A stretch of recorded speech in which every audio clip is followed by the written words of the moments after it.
Well, welcome everyone. This is my very first live stream. I've been on YouTube for about 2 months now, almost 2.5 months, producing videos. But this is the first time I've had the courage to do things live. Obviously, because I've got to think as I'm going. So what I thought I would do today, because I'm not really too sure how my audio is going to come across. I'm not too sure how my video is going to come across. I was really hoping to have my Canon DSLR, the one I shoot my videos with, up and running for this particular stream. But unfortunately, that's not going to happen. So maybe it's because it's older technology. I think I do need to get some adapters to make it work. But I was hoping to cobble together some software and everything to get it working, but unfortunately not. So what I've done is I've hung a Muslim and I've created a little bit of a set here so it doesn't look too terrible. So I'm going to be taking questions and comments from everybody. If you want to leave a comment, ask me a question, we'll get to those as they come in. A lot's been going on over the past couple of weeks. We're going to get really busy over the next couple of months as all the camera manufacturers start to release their cameras. So today, actually yesterday, I released a video on the 1DX Mark III. Earlier or late yesterday, there was the specifications were leaked, but these weren't complete specifications. It didn't include. Oh, what's this I got here? Sorry, the specifications didn't include detailed video specs, but the one thing that is quite important for the ordinary filmmaker is the lack of, or the crippling of 4K 60. So 4K 60 RAW will not have autofocus, and it looks like 4K 60 just will not have autofocus. We don't know the details of that. Again, this is just a leaked specification sheet. We really need to see these cameras in people's hands before we can really understand how the 1DX Mark III is going to perform. No doubt the color accuracy is going to be very good. No doubt the detail is going to be really good. But if 4K is the upper limit of this camera, if it doesn't provide 6K and it's already crippling 4K, I've already gotten some comments on YouTube stating that I'm leaving Canon. That's it. I'm done. Not very happy with these results. We've got the Sony A7S III, which is supposed to be coming out in. It could be. We could hear something anytime soon. They've been very tight-lipped on any leaks coming out. Sony's even taken their team and kind of segregated them away from the rest of Sony. So there's over a year and a half, we've had minor drips of what might come out. We've heard more from VPs telling us what isn't going to be included or when it will happen. For example, talking about 8K and stuff like that, but there's nothing at all coming. But rest assured, it's going to happen before June. The 2020 Summer Olympics are coming up in Tokyo, and the Japanese, all the major camera companies are Japanese, so they're going to want to release their flagship cameras. We know that Canon's getting ready to drop the 1DX Mark III. Panasonic last year, and I apologize, I keep looking over here because this is the video where I can see myself to make sure everything's broadcasting. So I'm going to change the windows a little bit so I stare at you guys instead of looking into the camera, because it's a little bit, yeah, I know it's pretty poor on my part. But I need this. If I don't have this, then I can't switch between things I want to share with you guys. So let's try this again. All right. If I put my video right in front, that'll work better. Sorry. So Panasonic had an amazing year in 2019. We got to see the S1, the S1H, and the S1R. For the ordinary filmmaker, the S1R is definitely out. It's either the S1 or the S1H. I really was looking forward to getting the S1 when I heard all the rumors. I thought it was going to be a full-frame GH5. But sadly, for me, the autofocus is still not there. For me, I have two primary use cases. Here, the YouTube channel, and normally I'll see if I can turn the computer a little bit, but you can see this is what my studio looks like here. There's the green screen, and you can see the lights behind it. The camera sits behind there. It's about a 25-foot area. I don't really need autofocus. I can work with manual focus perfectly fine. And I'm a single person crew here, so that's fine. I can set the f-stop to 2.5, so I've got some area to play with. So if I'm holding up lenses, for example, I don't have to worry about some weird focus things going on. So if I set the focus to manual and set it to f2, I can adjust the lighting and everything is good. But with contrast detect, if I'm outside my second use case, so my second use case, I do a lot of run and gun work. I capture, I document my son, what he's doing. I'll do birthday videos, and kids are very unpredictable. You need really accurate continuous autofocus. So for that use case, contrast detect just doesn't work. I'm not going to spend, $4,000 for the camera body and another $1,000 or $2,000 for a lens, and that's only going to be for YouTube. Currently, I'm not monetized. I'm not making any money off this. I don't have any sponsorships, so I've got to work with what I've got. And right now that means using, look at that, 70D. This is a 6 going on 7-year-old camera. Am I peaking too much here? I think I might be peaking a little bit. Let me look at my settings. Can you guys let me know in the comments if my audio's peaking too much, if it's not good? The A7 IV. We'll get to that in a minute, Daniel. So, so to wrap up Panasonic, I think the S1 series are amazing cameras, but for the ordinary filmmaker, I think the absence of any sort of phase detect, I think Panasonic's fooling themselves. You can't make contrast detect work. You need to work with some sort of phase detect. So Daniel made mention about the Sony A7 IV. This surprised a lot of people. Now, Daniel, why are you interested in the A7 IV? Tell me why you're interested. Because I think I've got about a 20-30 second delay between what I say and what actually goes live. But the A7 IV surprised a lot of people, not because it was a terrible or great camera. It was because it came out before the A7S III. People are really hyped up about this. Sony has come out of nowhere and has started eating Canon and Nikon's lunch. And I would say Sony's up there with Fuji and Panasonic in giving people what they want. You want updates? Yeah, we'll give you updates every month. We'll update firmware. You want focus peaking? No problem. You want zebras? We'll give you that too. How about H.265? Yep, we'll give you that. You can do it in 4K, 1080, doesn't matter. Completely opposite the way Canon and Nikon have been working, where, well, I know you want 4K. We're going to give you 4K. We're going to remove autofocus. We're going to make it less detailed. We're going to do this and that. Or in the 1DX Mark III, sure, we'll give you 4K 60, not a problem. But you're going to lose autofocus if you're going to use RAW. Now, again, these are some leaked specifications. We don't really know what the 1DX Mark III is going to be until we actually see it in our hands and test it out, see what the real outcomes are. But Canon's very good at doing that. Nikon's very good at doing that. They're going to give you the cameras they want you to have. They're going to give you the capabilities they want you to have. And so the A7 IV, I think, is a good camera. For me, I tried out the A7 III. I tried it out in the summer. Outdoors, it was really good. The autofocus locked, but indoors, I found that the autofocus would, or I'd say in low light situations, so indoors, areas where the light isn't that great. I'm not talking about nighttime. I'm just talking about indoor lighting. It would do some weird things. It wouldn't lock on focus. I had my son, who's probably, taking up this much of the frame, and it would be focused on the background 20 feet away. So I went back home, did a bit more research. I checked on YouTube. Sure enough, other people were having problems with the camera in low light. It's a full frame camera. It's expensive. It's really what I consider the upper end of the ordinary filmmaker's budget.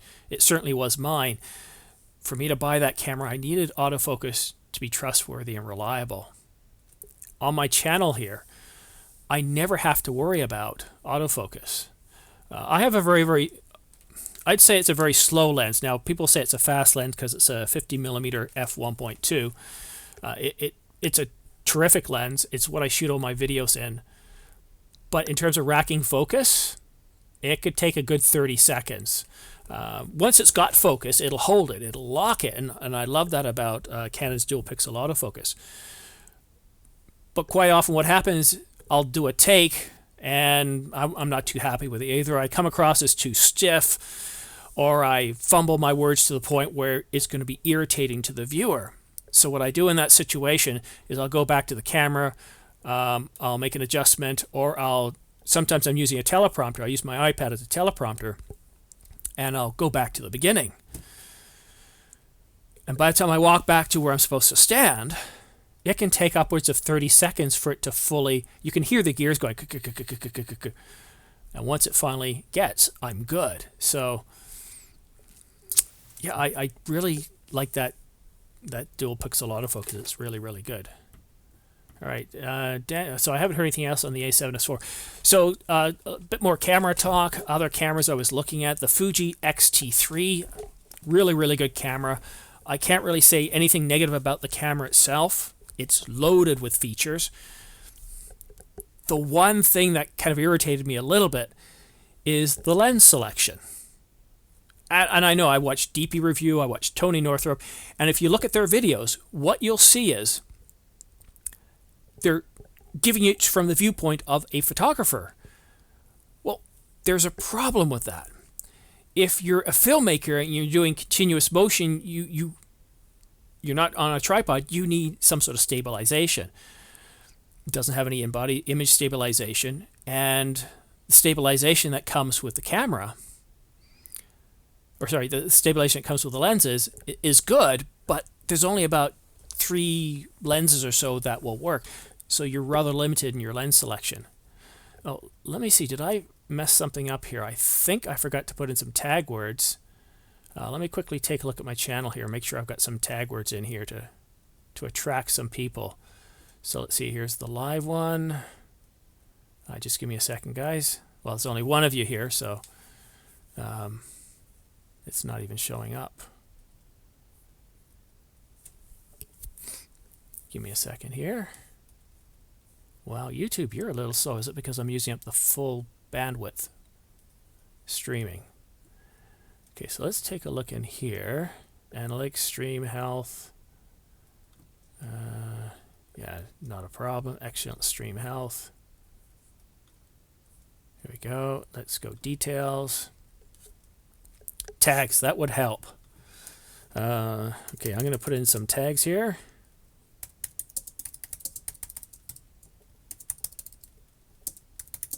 Just give me a second, guys.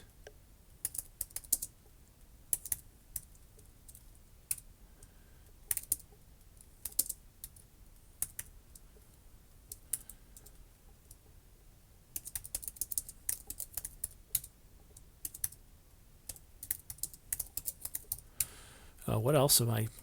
That's explain why I've got absolutely nobody here. What else should I put in here?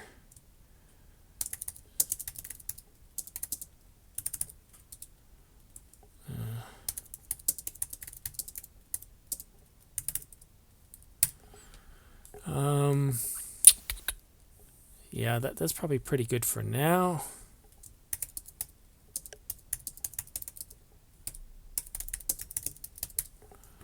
All right, sorry about that. Like I said, this was not going to be a pretty video. I knew I was going to have some issues, so I at least wanted to I want to try and fix things as I go. If you guys have any feedback regarding how well my audio is coming across, how well my video is coming across, please let me know. And there we go. I can see, yeah, that's better centered. There we go. All right, let's move on to something else. I want to talk to you guys a little bit about how I got into video. So obviously I'm not a teenager. How I got into video goes way back into the 80s. There was a computer called the Amiga. I got my Amiga 500 computer in about 1987. And for the time, this was an amazing computer. It was kind of like kind of like the Corvette.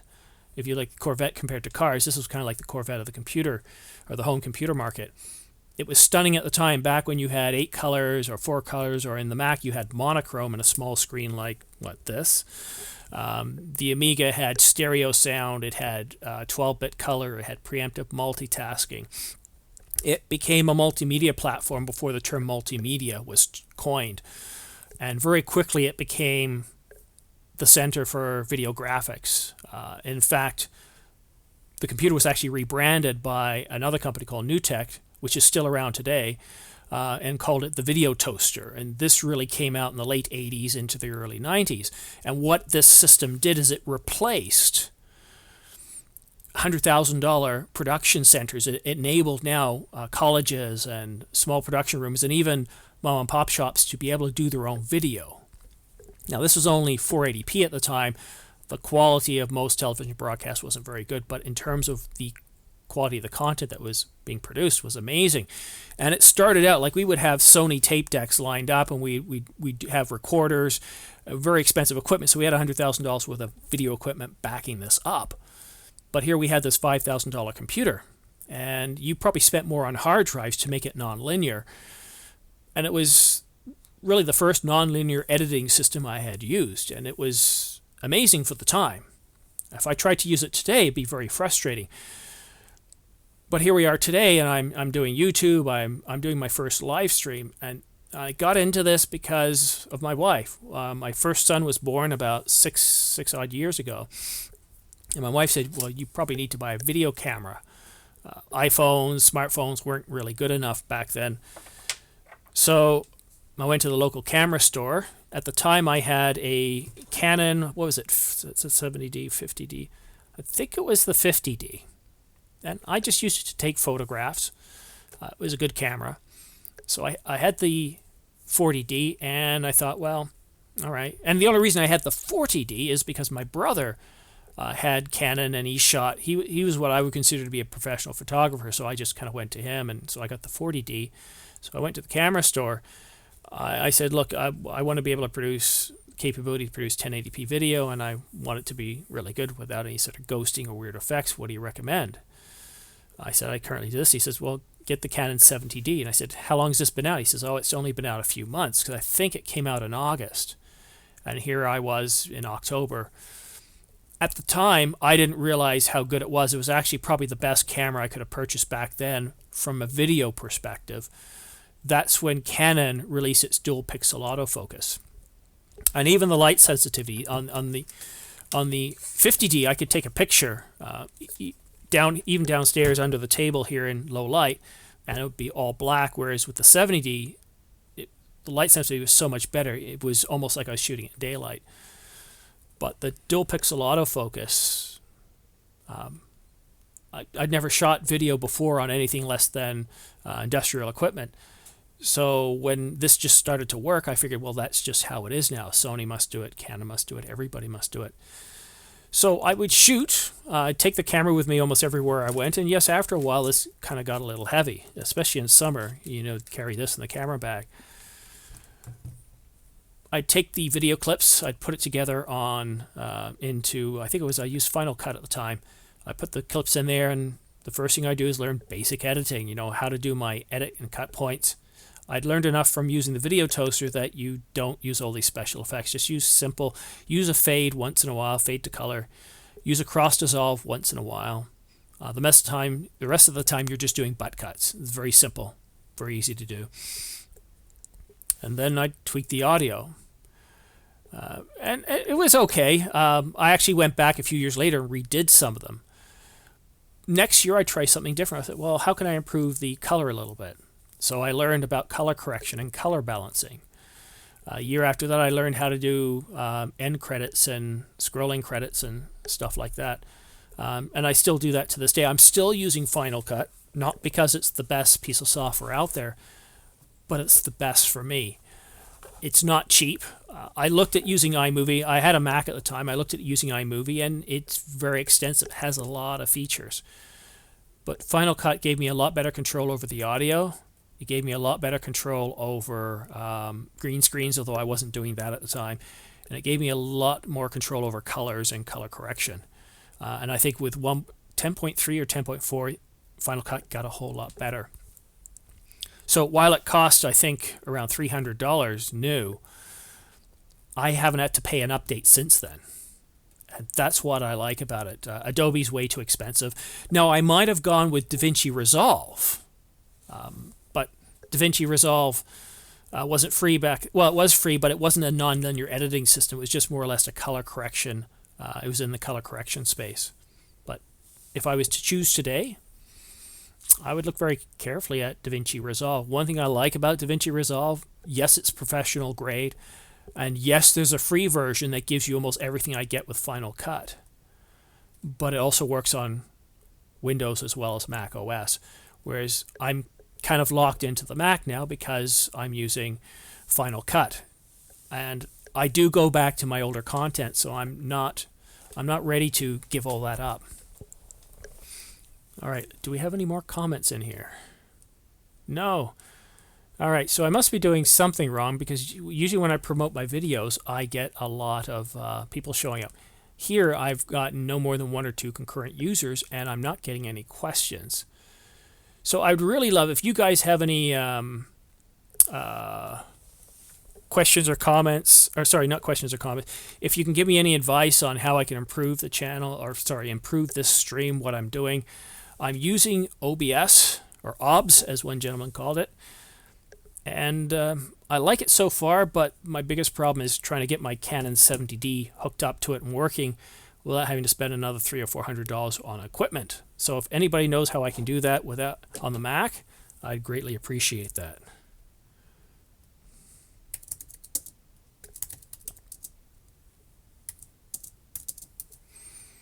All right, take a little liquid break. Well, let's see. So I'm not getting any comments here. Oh, we've got 2 concurrent users again.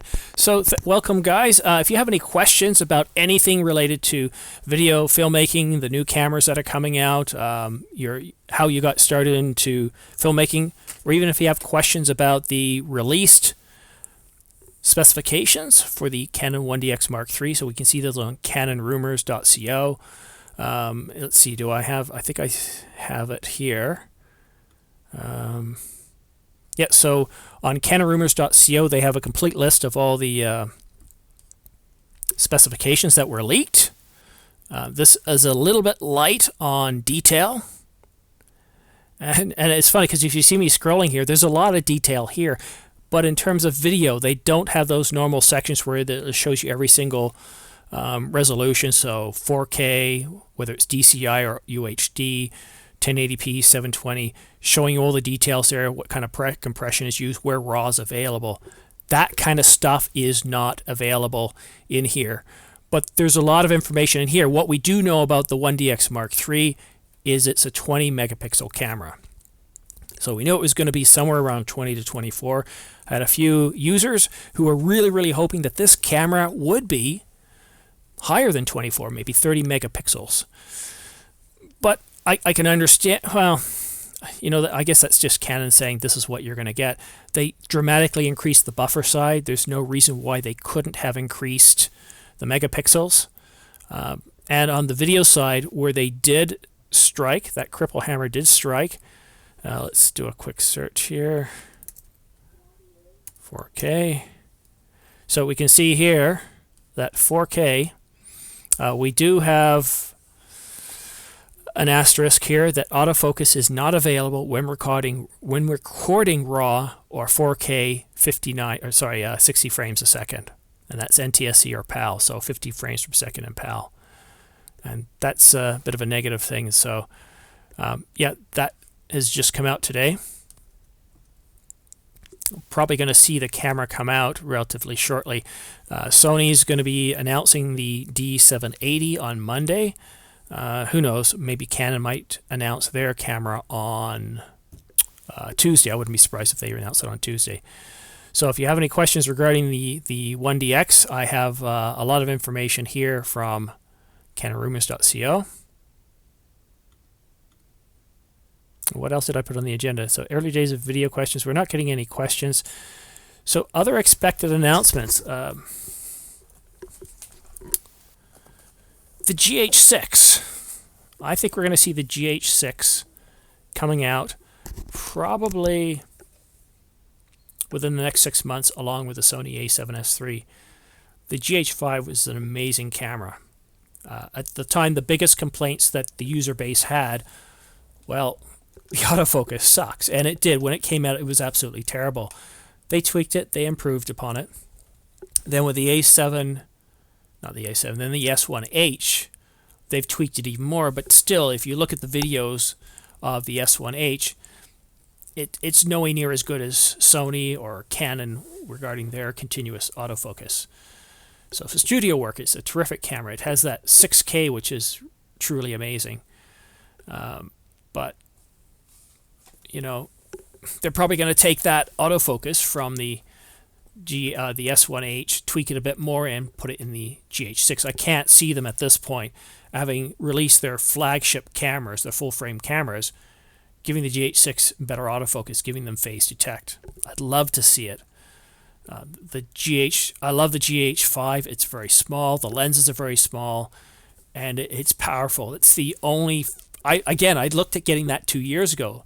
I was hoping to upgrade my my Canon 70D 2 years ago, 3 years ago now, because I remembered the rumors coming up for the 80D, and I said, "Oh, if the 80D has 4K, I'll get it." And they announced it, and I looked at it and thought, okay, there's nothing in here for me, the 80D. I'm not getting anything extra. The color accuracy, detail isn't any better. Sure, you can pixel peak, but outside of pixel peaking, you're really not going to see any difference. So I waited. Then I heard about the GH5, and wow, I mean, the GH5 will give you up to 400 megabits. It'll do IPB as well as lossless, so that's really good.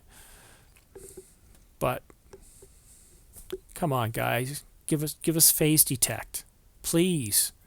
I mean, the camera flies off the shelves now. You put in phase detect, I'll never look at Canon again. The only reason I'm with Canon is because of that 70D that I bought 6 years ago, and the lenses that I have. This was not a cheap lens. I got it when it came out. It was very expensive, close to $2,000. I really don't want to throw this out.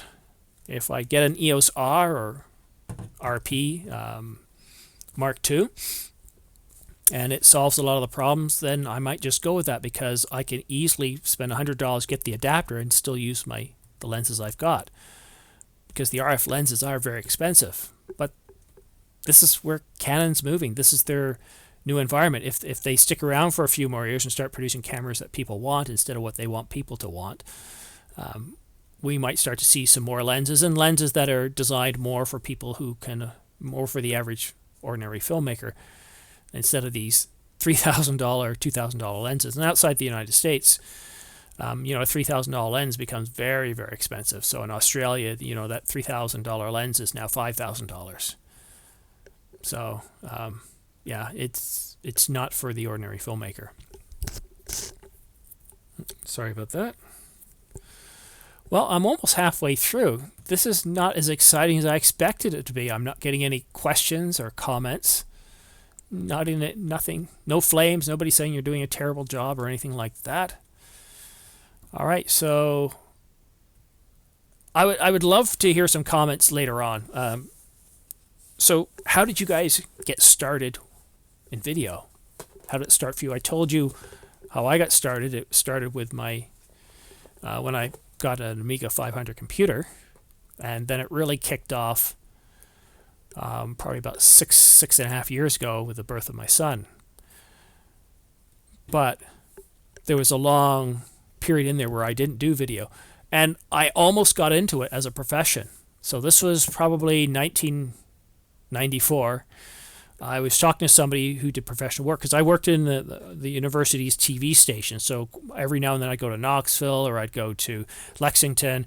I'd have to pick up tapes, B-roll, and bring it back.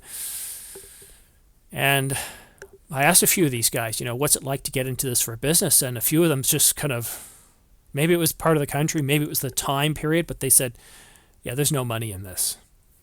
And so I took that. If enough people are telling you there's no money in this, then I ran. I thought, I'm not going to do this.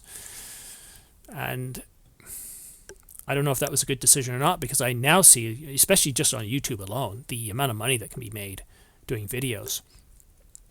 Casey Neistat, I'm floored by what he's able to do. He's got, what, 13,000 subscribers.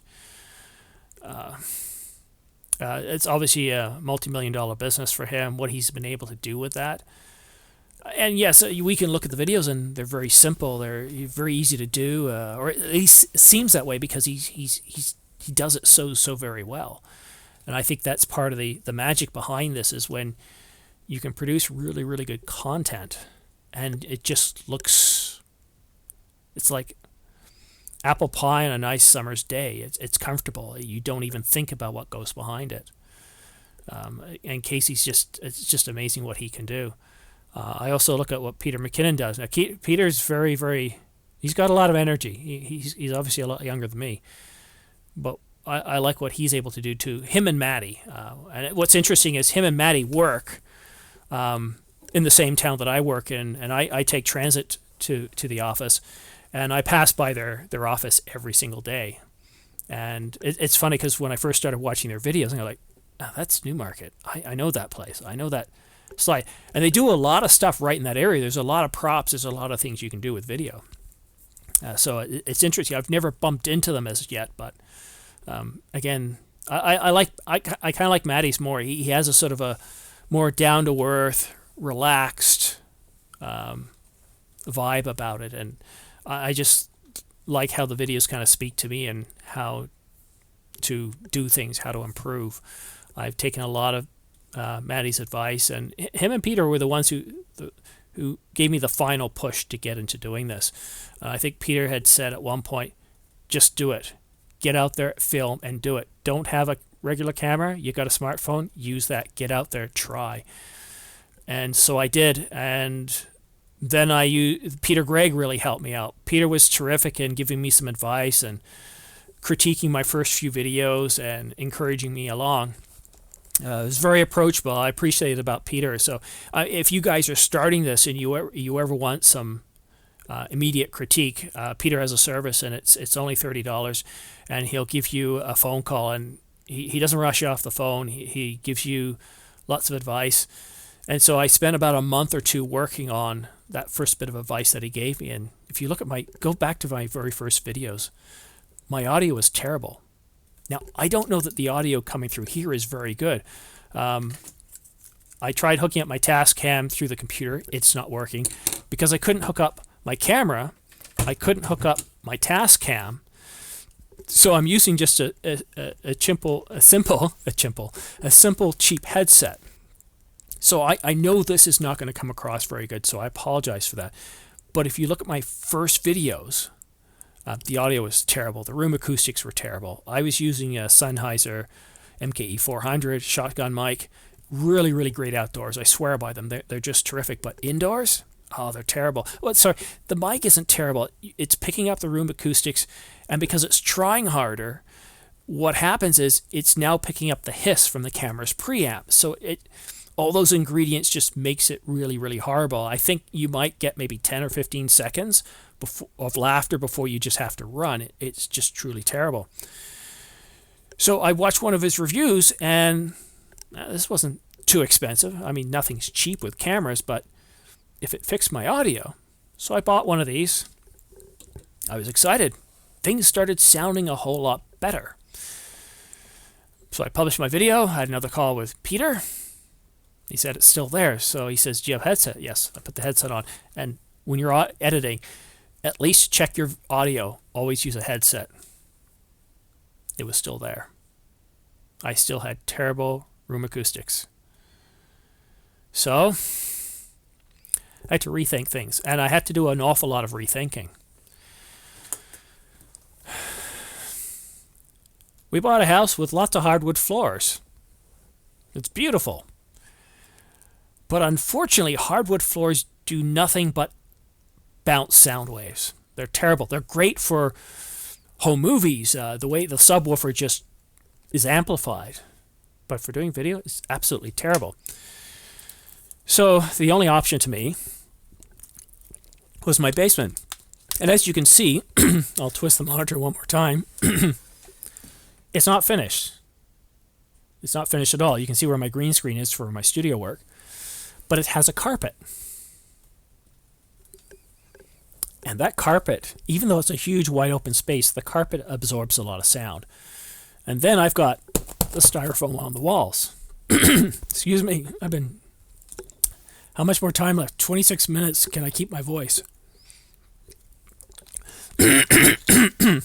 Excuse me. I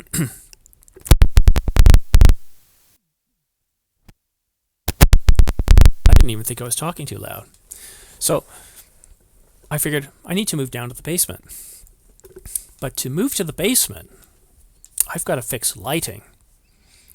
Because there's no way, even with a 1.2, I'm going to get enough light down here.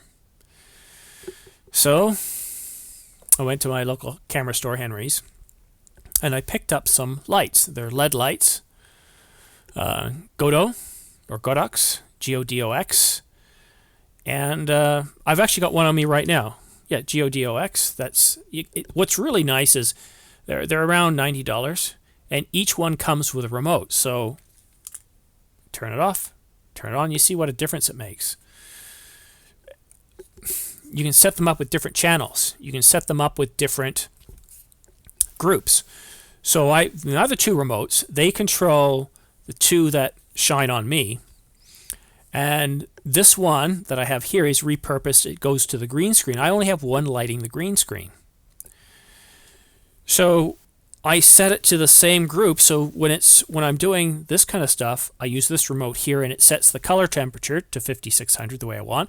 But when it's over there, I use the other remote, and it sets the color temperature to 3300. Now, I did do a video a little while ago, because I know some of you are thinking, well, wait a minute. Shouldn't you have two lights on the green screen? And yeah, or more powerful lights. These aren't hugely powerful. But I tried that, and I tried hanging one of the lights from the ceiling pointing onto me, and what it would do is create a terrible, terrible glare effect. And Peter let me know that was not working out. And I was kind of oblivious because I was in content mode. I didn't realize that my shutter speed had changed, that my ISO had changed, I guess when I was fiddling with the camera. So I went back to both cameras on me, and I took one of the Godox lights and put it on the green screen, really low to the ground, angled appropriately. And then I sat in front of the camera, and what I did is I played around with the lights on me, and I settled with 60% on me. And they're probably about 2.5, 3 feet from my face at 60%, so it's not too irritating. And then I tried anywhere from 25 all the way up to 80% on the green screen light. And something magical started to happen when I hit 45%, as I completely lost any sort of artifacts at all. The mask was perfect. I'd still check it every time I bring it in, but now the mask is absolutely perfect. And I've got creases in the thing. But the nice thing about the 50 f1.2, even with a shutter at 1 point, or not shutter, the f-stop at 1.8, it completely blurs the background and gets rid of all those creases like you see in my background here. If I had the 50 here, those would be completely smoothed out, even though this is only probably a few feet behind me. The lens does a really, really good job. So that's kind of the story behind how I got that set up. But yeah, I'm experimenting with green screens. They're kind of new for me. So back to the whole, actually, let me back up. So I got the lights, 3 of them. I got the stands, 3 of them. And then I got a rig, which includes 2 stands and a pole. And so this was the first backdrop I used, a muslin backdrop. And if you look in my videos probably a few months ago, you'll see I have a sort of a gray taupish background, and that's what this is, only it's so severely blurred out because of the lens. I just repurposed it here. But the nice thing about that rig is I can just take other paper or anything else, and I can easily hang it across, and it does a really good job. It's strong enough for this. So I got that. All that together was probably close to $1,000 just to solve my audio, just to solve my lighting, which was it was quite a huge budget considering I didn't have a budget already established. I'm trying this out for a couple of reasons. One is, I'm not going to kid you, I'd like to be able to make some money off this. I want to see if I can monetize and provide enough money for my camera gear. And the second reason is to learn new skills. The one thing that happens when you learn skills is you don't know what opportunities may show up. You can be going around in life, everything's going well, and you lose your job. We have a major downturn or recession, and that safe job you thought you had is no longer there, or markets disappear. But if you learn new skills, then you'd be surprised at how they might come in handy at some point. And if I retire in 11 years, which is my plan, then this could be something I could do as a hobby, my own business, something that I can choose to go at the rate I want to go at. So that's why I'm doing this. So now I'm trying live stream, and the reason why and I know it's not perfect, but I'm trying it now because, well, I don't have a lot of followers. I only have 1,200 subscribers. So if I look foolish and silly now, no big deal. I'm not going to lose a ton of people. But I'm also putting this out there as a learning experience. Let me see if I can adjust my volume here a little bit. Oh, that's much better. Haha. Yeah, it only took me 40 minutes to figure that out, so I think some of you were leaving me because the audio was just peaking too high. But again, this is a baseline. Just like my first video looked terrible compared to what I produced today, this is going to look terrible compared to what I can produce in a month or two from now. So I don't have a regular schedule set up yet. I'm just going to try this occasionally, test it out, see how well it works. We'll see. Back to that green screen. So the green screen was the cheapest thing. It's because I had everything else set up. It only cost me, I think it was around $30, $40 for it. You can get some a lot cheaper, but read the reviews. This one here, it's a nice solid fabric. It hangs. It's got a bit of weight to it. It's definitely less than 8 pounds, but it's a good size, and there's enough that can come onto the floor that I could do some other type of work with it. But I was getting tired of this backdrop. The colors look good in the store, and I actually kind of like it. Here it looks pretty good. But when I had that shallow depth of field, it just didn't always look good. Depending on what I was wearing, it didn't look good. So I didn't want to keep going by muslins because they get to be very expensive. Then you got storage, and if you fold them, then you get creases in them. So I wanted to give a green screen a shot. And so far I've been pretty happy with it. I kind of stuck to one particular green screen. I'm thinking of going with a completely black background or the absence of a background, because it gives a kind of a unique look and feel to it. I haven't done that yet. I almost did that with the video I released this morning. And the video I released this morning, I'm so embarrassed by it. When I was fiddling around with trying to get the camera set up yesterday, is it still? Yeah. I set it to auto mode.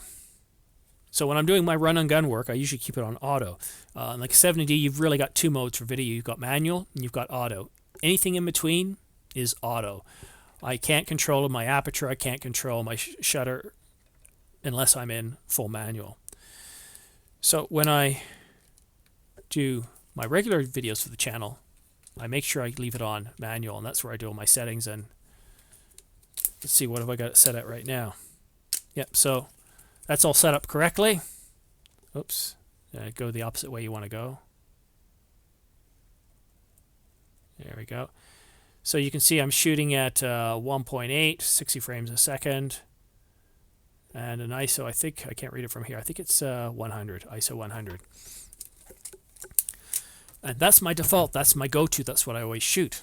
But this morning, I forgot to change it. And because rumor stuff is very, very timely, especially specifications, leaked specifications for a camera that's ready to come out, it would have taken me another 2 hours because I have to reset up, re-record, re-edit, and I didn't want to have to do that. I knew something was wrong when I color balanced. Give me a second. I want to show you something.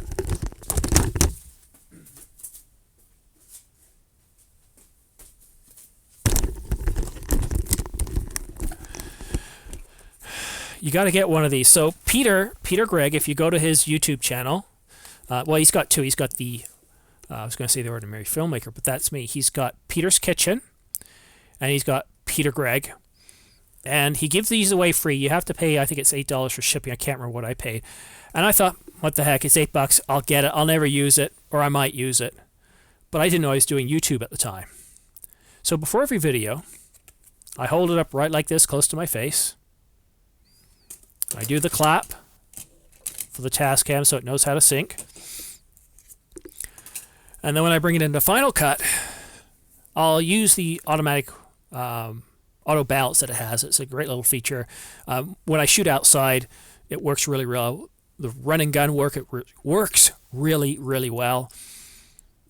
But with the YouTube stuff, not so good. It does some really weird things sometimes. It's like almost goes completely teal or bluish green sometimes. I know that's what teal is.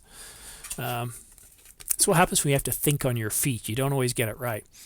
And what this does is once I set the auto balance, I go up, I choose marker, I put it where this is on the screen, and it just nails it. It's really good. So this morning when I did that, and I'm going, oh no. I checked to see what the color temperature on my lights were. Okay, they haven't changed because I knew something was off. Oh no. Yep. I shot it in auto mode, and this is one of those, sometimes you can get away with auto and it doesn't look too bad, but you can see with this camera here, it's automatic too. Like you can see if I move in or out, it changes the exposure.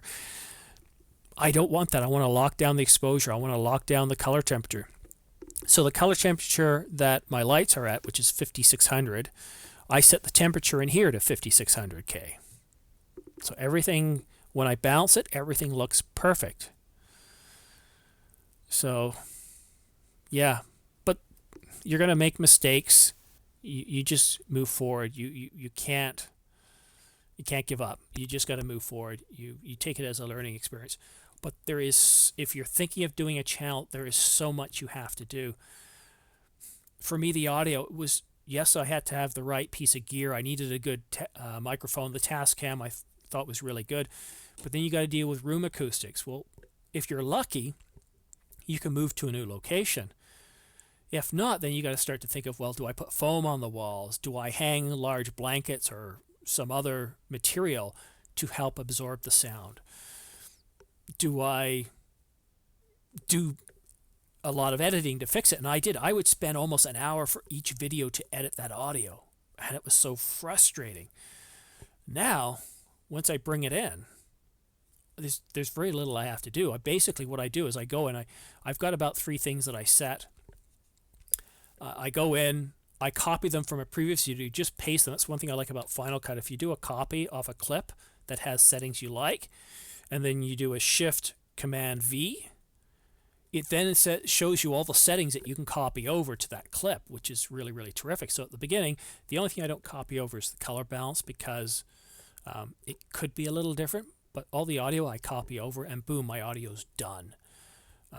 The settings in here, I've done a video on what settings you should use for the Tascam. That works well most of the time. And then there's just a few settings I do in Final Cut. Send me a comment if you want to know what those settings are. I do plan on doing a video, but for the meantime, just send me a comment and I'll tell you what those settings are, what I change. Hey, Nick, thanks for coming in. It's 4 a.m. in the Philippines, Mechanic Player. How are you guys doing? Do you have any questions or comments for me? Thanks for stopping in. 4 a.m. What are you doing watching my video at 4 a.m.? Are you having trouble sleeping? Sorry, I didn't see you guys make notes here or drop notes, comments here. Excuse me. So I've got a big screen, but the problem was I had my OBS in the right-hand corner here, but I kept looking at it, so it doesn't. I'm not making eye contact with you guys. So I moved it over here, but then I couldn't see the comments coming through. So I'm going to try something a little different so I can see the comments as they come through. That's a little better. Yeah, that's just silliness on my part. I apologize. Like I said, guys, this is my very first video. It's all a learning experience. So back to the audio. So I've found a way to fix the audio in post. But now the visuals. This is huge. How do you want to look? Now, I don't worry about that too much, but one thing I always am very careful to what I wear. Because I use a lapel mic, I always wear some sort of a jumper that allows me to put the mic in an area that I want to. So, and of course, this one I'm wearing today because of it's a bit of an homage to the Amiga. And for those of you that were with me at the beginning, you'll know why the Amiga is important in terms of video. Also, Mechanic Player, I recently watched your video about the Canon 1DX Mark III, and I like it a lot. What do you like about the 1DX Mark III a lot? I'm curious because I had some people that really, really were upset by some of the specifications on it. So, and as far as the video goes, so how do I look? How does my backdrop look? Do I have anything like plants in there? And information that I present to you. So how do I present that? I'm sitting in the middle here because I'm not trying to present anything to the top of the screen. But if I did, well, okay, so I got to create graphics. And I usually use, because I'm using the Mac, I use Keynote. There's no cost to that. I set it to 1920 by 1080. So anything I want to do, I put it in there. And then I go full screen. I create a screenshot. I then import that into Final Cut. So there's editing of that stuff. There's B-roll. How do I put the B-roll together? There's artwork. So a lot of artwork I get is from Unsplash or Community Commons. Unsplash is great. It's free. All they really ask is that you source or reference the person and the site that you're using it from. But they have some really, really high quality stuff. That's how I do my background. So there's that. There's the audio, and again, back to the audio. There's the audio on the camera too. So so simple things such as clapping, so that Final Cut will synchronize my audio between what the Tascam does, because it records directly onto the Tascam. There is no wireless where it sends it to the computer or something else. And I actually really like that because I don't have to worry about interference or anything like that. There's coloring. So how do you do what type of color correction? What kind of look and feel do you want to do? How do you want to name the channel? What is your vision for the channel?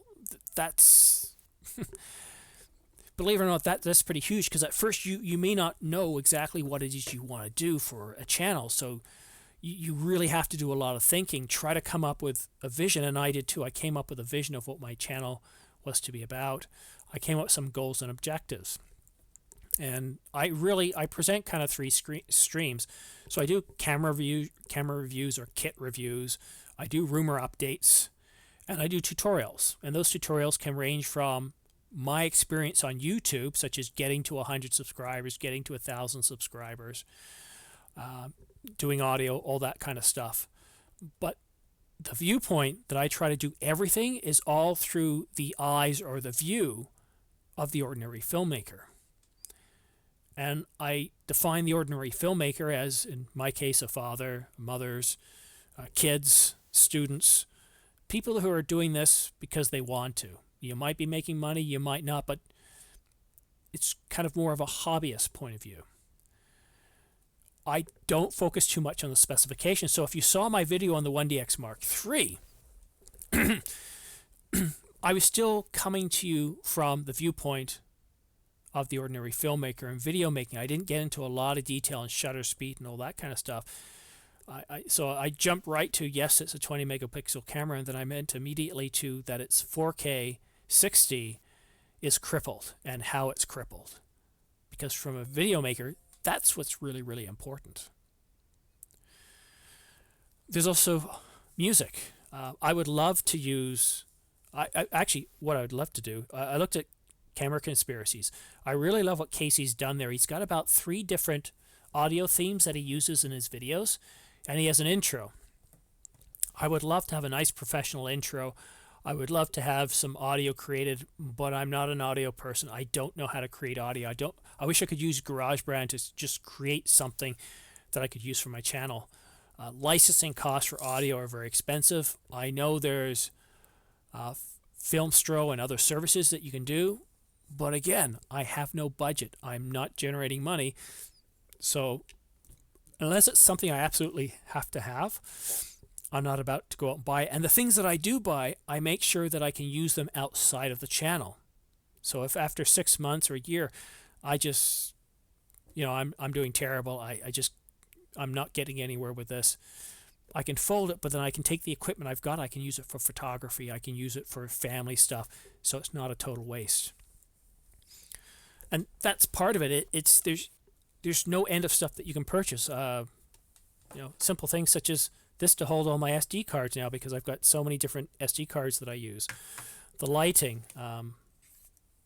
it's absolutely endless. And then of course there's the overlays, the text. What kind of overlays do I use? Setting up all that stuff, the effects, on the backgrounds that I do use. What kind of Gaussian blur do I use to create that depth of field? That's a problem with the green screen. Oh, it says I'm having trouble connecting to chat.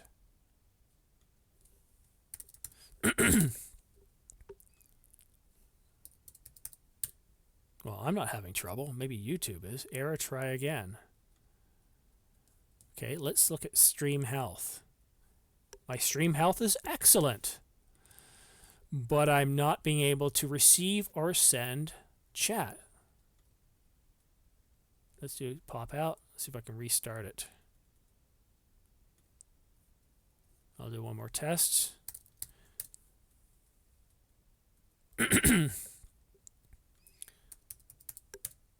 Well, we've only got about another 5 minutes left, and based on where my voice is going, I will end at that point. But I do want to thank you, Mechanic Player, Nick, Danielle, for coming in, for dropping some comments. Again, if you want to drop any comments on the video itself, letting me know how things were, what worked, what didn't work, I'd appreciate that very much, because I want to make this better.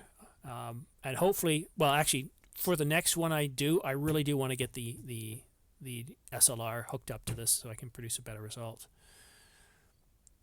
But yeah, this is a lot more difficult than I thought. I was expecting to get a few more comments that we could work off of, and not being able to get the comments, and now with chat not working, is making it a little difficult. So I'm going to give you guys a bit of an idea of what I plan on doing next. On Monday, I'm releasing another video. I forgot what it is. What's my video for Monday? Channel videos. Let's go ahead and take a look here. So on Monday, it's the Metabones filter. So Metabones released a filter for the EOS R, and that allows you to almost eliminate the crop when shooting 4K with EF lenses. So it reduces it down to like 1.24 or 1.15. So that's the video I have on Monday. Regardless of what comes out on the market, regardless of what is announced, I'm still going to go ahead with that video. But I expect next week's going to get very busy. This week I created like 6 or 7 videos. It wasn't my plan, but when you cover rumor sites, you've got to stay up and stay on it. So whenever there's a rumor dropped regarding a body, I get that out there. Lenses, not so much. So I think we're going to see a lot coming out next week. I think it's going to be a very, very, very, very, very, very, very, very, very, very busy January. I'm pretty sure I'll have a new camera by June. I just don't know what it's going to be. I would like to stick with Canon. I really would, because I've got 3 lenses and some other kit. But if they drop the ball with the Mark II or the 5D equivalent or the 5D5, I would have no problem sticking to the 5D5 if it's really good. But for me, I need detail 4K. I want a minimum 4K 30. I would like 4K 60, but considering how they're already crippling it in the 1DX Mark III, they're most likely going to cripple it there as well. So it'll probably get 4K 30, and I want 120 frames per second in 1080p.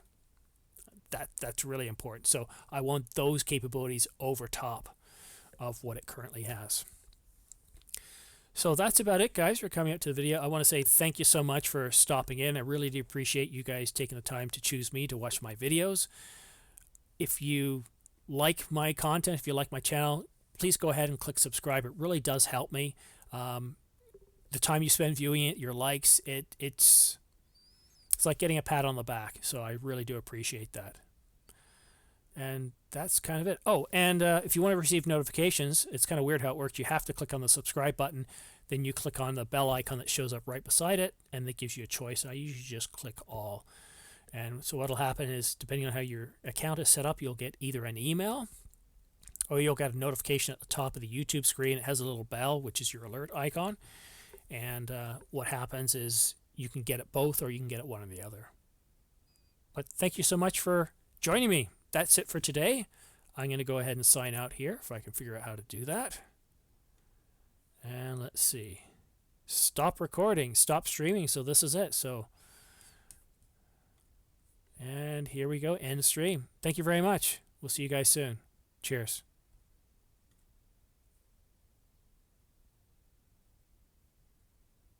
Not yet. Hold on. What am I? It's warning me.